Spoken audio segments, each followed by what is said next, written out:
Hello friends, welcome to Learning Web. আজি আমি pedagogy কেনেকৈ সলভ কৰিব লাগে সেইটো বিষয়ত 10টা ইম্পৰ্টেন্ট পইণ্ট লৈ আনিছো আপোনালোকে সম্পূৰ্ণকৈ ভিডিঅটো চাব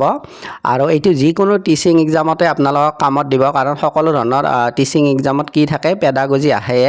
সেইকাৰণে পেডাগজি সলভ কৰাৰ মই 10টা ইম্পৰ্টেন্ট পইণ্ট লৈ আনিছো এই পইণ্ট কেইটা আপোনালোকে আজি বুজি পালে পেডাগজি অতি সহজে আপোনালোকে সলভ কৰিব পাৰিব তো আহক আমি ক্লাছটো আৰম্ভ কৰোঁ প্ৰথমতে কি দি আছে কিছুমান ইম্পৰ্টেন্ট পইণ্ট দি আছে তাৰে ওপৰতে কৈ দিম মই চমুকৈ প্ৰথম পইণ্টটো আছে children R centre of the entire education system এইটো কথা আপোনালোকে মনত ৰাখিব যে ল'ৰা ছোৱালী বা ছাত্ৰ ছাত্ৰীসকল হৈছে সমগ্ৰ শিক্ষা ব্যৱস্থাৰ কি কেন্দ্ৰবিন্দু আৰু ল'ৰা ছোৱালী কেন্দ্ৰ কৰিয়ে সমগ্ৰ শিক্ষা ব্যৱস্থাটো পৰিচালিত হয় আৰু নতুন যিবোৰ নীতি নিয়ম আছে বা কিছুমান সুবিধা প্ৰদান কৰা হয় নতুন ব্যৱস্থাৰ প্ৰৱৰ্তন কৰা হয় এই সকলো ল'ৰা ছোৱালীৰ বাবে কৰা হয় তেওঁলোকক কেন্দ্ৰত ৰাখি সেইটো কথা সেকেন্ড পইণ্টটোত আছে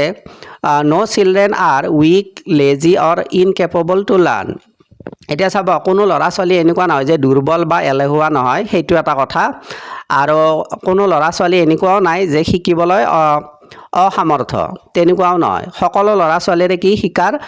সক্ষমতা আছে তেওঁলোকে যিকোনো বিষয়ে শিকিব পাৰে প্ৰয়োজন মাথো তেওঁলোকক আমি তেনেকুৱা এটা শৈক্ষিক পৰিৱেশৰ সুবিধা প্ৰদান কৰা তো সকলো ল'ৰা ছোৱালীয়ে শিকিব পাৰে তাৰে পিছত আছে নাম্বাৰ 3 পইণ্টত আছে teacher R facilitator and guide children in there on learning যে শিক্ষকসকল হৈছে কি সুবিধাদাতা আৰু ল'ৰা ছোৱালীয়ে যি শিকিব তাত শিক্ষকে কি কৰিব গাইড প্ৰদান কৰিব প্ৰয়োজনীয় পৰামৰ্শ প্ৰদান কৰিব তেওঁলোকক এনেকুৱা নহয় যে শিক্ষকে শিকালে ল'ৰা ছোৱালী শিকিব তেনেকুৱা নহয় ল'ৰা ছোৱালীয়ে নিজে শিকিব শিক্ষকে কি কৰিব তেনে এক শৈক্ষিক পৰিৱেশৰ সৃষ্টি কৰিব য'ত তেওঁলোকে শিকাৰ বাবে উৎসাহিত হয় আৰু তেনেকুৱা এটা সুবিধা তেওঁলোকে পায় তো সেইটো তাৰে পিছত আছে point number 4 don't pass any kind of negative comment about children এটা কথা মনত ৰাখিব ল'ৰা ছোৱালীক লৈ কেতিয়াও কোনো ধৰণৰ নেগেটিভ কমেণ্ট নকৰিব তেওঁলোকৰ কিছুমান অসুবিধা থাকিব পাৰে কিছুমান বিষয়ত কিন্তু ল'ৰা ছোৱালীক লৈ তেনেকুৱা নেগেটিভ কমেণ্ট কৰিব নালাগে তেনেকুৱা কৰিলে তেওঁলোকৰ সেলফ এষ্টিম ডাউন হয় আৰু তেওঁলোকে শিকাত অসুবিধা হয় তো সকলো ল'ৰা ছোৱালীৰে শিকাৰ ক্ষমতা আছে সেইটো মনত ৰাখিলে হ'ল তাৰে পিছত আছে নাম্বাৰ 5ত আছে every children R capable two learn আগতে কৈছোঁহে যে সকলো ল'ৰা ছোৱালীৰে কি আছে শিকাৰ ক্ষমতা আছে আৰু শিকাৰ ক্ষমতা লৈয়ে সকলো ল'ৰা ছোৱালীয়ে জন্ম গ্ৰহণ কৰে আপোনালোকে দেখিছে যে এটি শিশু যেতিয়া জন্ম হয়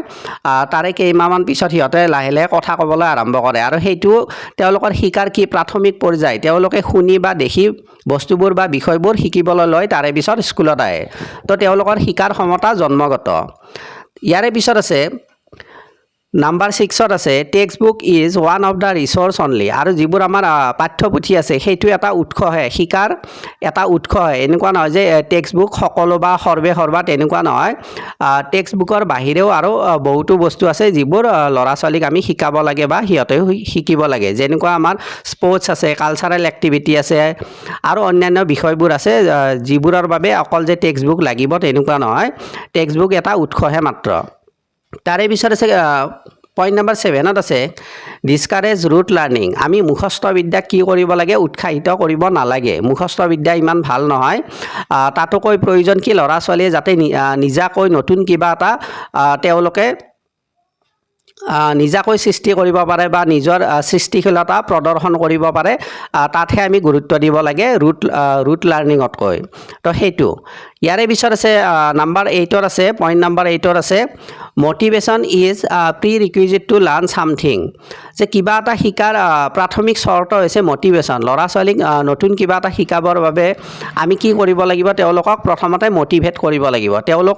মটিভেট হ'লেহে কিবা এটা বস্তু শিকিবলৈ উৎসাহিত হ'ব আৰু সেই বিষয়টো ভালদৰে শিকিব পাৰিব নাম্বাৰ 9ত আছে check the prior knowledge of each children to teach something new তে ল'ৰা ছোৱালীক কিবা এটা নতুন শিকোৱাৰ আগতে তেওঁলোকৰ পূৰ্ব জ্ঞানৰ আমি পৰীক্ষা কৰি ল'ব লাগে কাৰণ তেওঁলোকে কিমান জানে সেইটো আগতে জানিব লাগিব তাৰে পিছতহে আমি নতুন কিবা এটা শিকাব পাৰিম নাম্বাৰ 10 আৰু লাষ্ট পইণ্ট আছে children are not blank slate they new something যে ল'ৰা ছোৱালী কোনো ব্লেংক স্লেট নহয় তেওঁলোকে কিবা না কিবা এটা জ্ঞান লৈ আহে যেতিয়া বিদ্যালয়ত তেওঁলোকে প্ৰৱেশ কৰে তেওঁলোকে আগতে কিবা এটা শিকি আহে তেওঁলোকৰ পূৰ্ব জ্ঞান থাকে কিছু না কিছু থাকে আৰু আমি সেই জ্ঞানৰ ওপৰত ভিত্তি কৰি ল'ৰা ছোৱালীক নতুন নতুন বস্তু শিকাব লাগে আৰু তেনেকৈ তেওঁলোকক আগুৱাই লৈ যাব লাগে তো এইখিনি আছিল মূলত ক্লাছটো আশা কৰিছোঁ আপোনালোকৰ ভাল লাগিছে আৰু এই পইণ্টকেইটা আপোনালোকক পেডাগজি ছল্ভ কৰাত বহুতো সহায় কৰিব বুলি আশা কৰিছোঁ তো আজিলৈ ইমানেই আছিলে আজি এৰিছোঁ থেংক ইউ